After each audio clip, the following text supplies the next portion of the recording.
Well, good morning and welcome to the Vaal, Tuesday, the 19th of January. And after yesterday's results, pretty difficult to try and read form because I have never seen a card of worse results than I saw yesterday.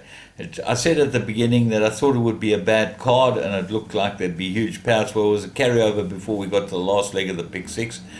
And some of those horses were just impossible to find. There's no collateral form.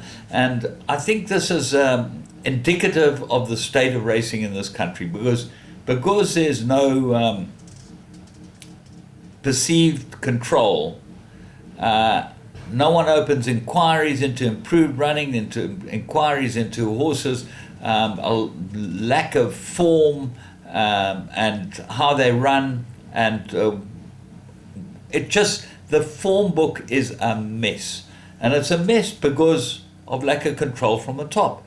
The top should be on top of all of this and looking into every single factor that can make a horse lose its form or run below its form or run way above its form. And certainly there were horses yesterday at Greyville on the poly track that ran nowhere near what their form showed. So let's get into today at the Vaal, and I think there's a much better meeting. A 22 pentrometer, 8 meter false rail from the 600 to the 400 meter, and then there's a spur, so that should give them all a chance to spread out and run on at the finish. So let's get into the first race. It's a 9-race program, 12:35 maiden plate, 1400 meters. Well, my top choice is not the top in the betting, and funny enough, it's the second choice of the Paul Peter runners. I do like Love Posey.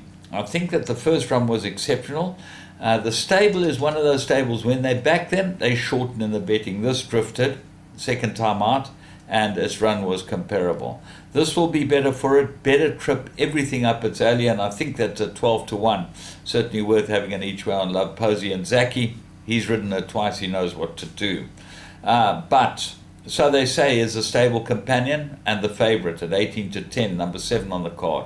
Muzieni, and I suppose it's got to have a chance of winning, but I don't think it's a very good horse, so I'm not going anywhere near it. Riveting, Kamalo for Stefan Buerta.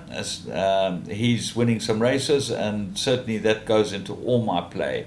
What are the rest of them? Well, there's money for Weather Bomb. Now, remember, this stable had a winner on the weekend that was said to may need the run. Well, this one also says may need the run, but it's 3-1. You've got to watch for the follow through. The one in the second the other day drifted like a barge and ran accordingly. The one in the first was backed into odds on and won accordingly. So, very difficult. Let's move on to race 2, graduation plate, 1400 meters. Vars Vicky's your 8-10 favorite. There doesn't seem to be much value there because will she stay? She's by Var out of a Captain Almere. All indications are that they don't stay. I've seen these ones before, and unless she's something special, this will be a very big test for her. And she does look like she can run. Paisley Park, 2 very good runs, and no reason why I shouldn't go on and win this as well. The 8th Lord, I think, is an interesting horse. Pierre Stradham rides him. He's definitely got a chance, this horse. And I think that you'll see big improvement from him. So I like the 8th Lord. Somasonic might need the run, I would have thought. Race 3, 1400 meters. Very interesting race as well. Imperial Duke's your favorite. 2 very good runs. Samanga Kamalo for Alec Laird. They keep improving these horses.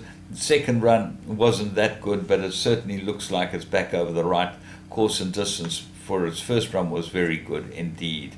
The first time I understated of Sean Terry's, well, it will be interesting to see how he goes. The comment was slightly different in that maybe not fancied.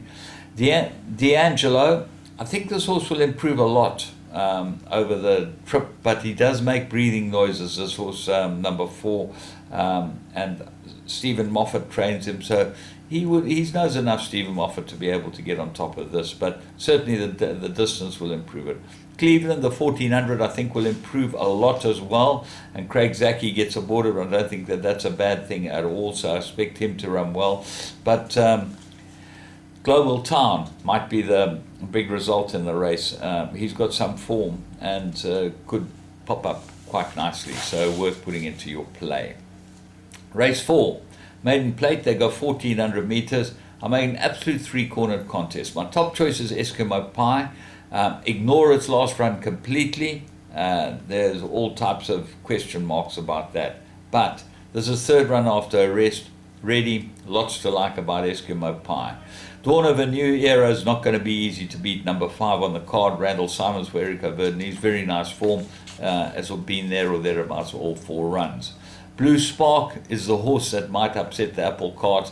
Samanga Kamala for Alec Laird, again, third run, lots to like, and the speed rating top horse. So Blue Spark goes into the play as well. I can't see anything else in this field. Race 5, Graduation, Fillies and Mares, 1400 meters. Wisteria Walk, if she's fit, would be the right horse. She comes back from a 4-month break, and be very interesting to see how she goes. But Sidoni, third run after a rest, looks absolutely cherry ripe and ready. What are the rest? Only Elusive Woman off the lower weight, but on the merit ratings comes into the race with a chance. So she'd go well. Ryan Munger gets a ride on her. Expect her to run quite well. Invisible and Empress Josephine both got some sort of outside chance. Race 6. Merit rated 1100 meters, 4-cornered contest. I do like number 2 Persica here from the St. John Grey stable. They've gone off the boil a little bit lately, but this stable definitely can step them out and does seem to have the right profile. 1100 meter looks absolutely perfect for it. I expect it to go well. Big Danger is a bit of a roughie, May Queen, and I'd certainly have an each-way bet on this. Pierce Straden back on it. He's run this filly very, very well, and I think that Heather Adamson's filly is in a very good place. I think this race would suit her extremely well. Flyer Scotland, I make her the third choice. Roy Magna, Ryan Munger, very good form. She's a kilo and a half better off with Nina Amelia, which puts her very close to her. For the last time she got beaten 3/4 of length. And Nina Amelia obviously comes into the race with a chance as well. Maybe Glotoria worth including. Race 7, Pinnacle, 1000 meters. You'd think Eden Rock is absolutely home in a race like this. This looks absolutely made for him. But then you have a close look at Bold Ransom. And he's very, very well course and distance suited, Bold Ransom. And he does look like the one they've all got to beat. So Bold Ransom or Eden Rock or anything. With the scratchings of Rebel, Champ and Chief of State, leaves it wide open for Bold Ransom to be able to win this. Race 8, it's a handicap for 3-year-old fillies, 1200 meters. And I like Dabawi Princess here. I think that she's got the come-on look, third run. She just looks like she's probably ready for this race. And I think that Hewitson taking the ride on her shows that she's probably the stable elect. But Desert Pride has got very good form. Ignore its last start. His form before that was outstanding. Letitia's Angel gets a 2.5 claimer and definitely comes into the race with some sort of chance with that. And they look like the ones who will fight it out. Race 9. Merit rated 72, 1200 meters. And Emerald Crest, second run. You've got to have some sort of chance. Oceana, ignore her last start. She gets the right rider, and I expect her to go very, very well here. Winter Power, number 7, shows pace, gets a 2.5 claimer, big price 16-1. Lagertha, she's your favorite, and she's obviously got the most convincing form, but she doesn't look like there's much improvement from her. And then Olivia S. This might be the result horse. 14-1 gets a 1.5 claimer. Got some quite nice form before. Its last run was not too bad either in open company. And this is a very good race for Olivia S. I think she'll go very well here. Leading Fast gets Hewitson. Was a reserve runner and goes into all your play and is probably the top choice. She might be the best filly in the race. So From me, James Goodman, and the whole Interbet team, remember you can go and play the Interbet games before racing or during racing. Quite fun. Some of these race meetings, they draw on and on and on. Then we can go and play poker in between, or roulette or whatever. And Dreamcatcher, Deal or No Deal, all those type of games are great fun and a good way to just spend your afternoon. But have a good one. From me, James Goodman, as I say, for the Interbet team. Enjoy your racing at the Vaal.